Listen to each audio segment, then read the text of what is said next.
নমস্কাৰ বন্ধু বান্ধৱীসকল সকলোকে স্বাগতম জনাইছো আমাৰ কুইক নিউজ চেনেলৰ অন্য এটা ভিডিঅ'ৰ মাজলে বন্ধু বান্ধৱীসকল আপোনালোকে বাৰু অসমৰ জ্যেষ্ঠ সাংবাদিক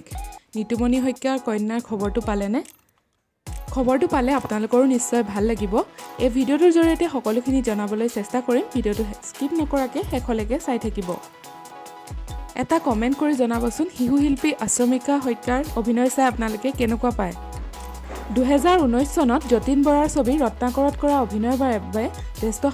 সাংবাদিক নিতুমণি শইকীয়াৰ কন্যা আশ্ৰমিকা শইকীয়াই শ্ৰেষ্ঠ শিশু শিল্পীৰ বঁটা লাভ কৰিবলৈ সক্ষম হৈছে খবৰটো শুনি নিশ্চয় আপোনালোকো আনন্দিত হৈছে শেষত এটাই অনুৰোধ কৰিছো যিসকলে আমাৰ চেনেললৈ প্ৰথমবাৰৰ কাৰণে আহিছে প্লিজ আমাৰ চেনেলটো সাবস্ক্ৰাইব কৰি দিব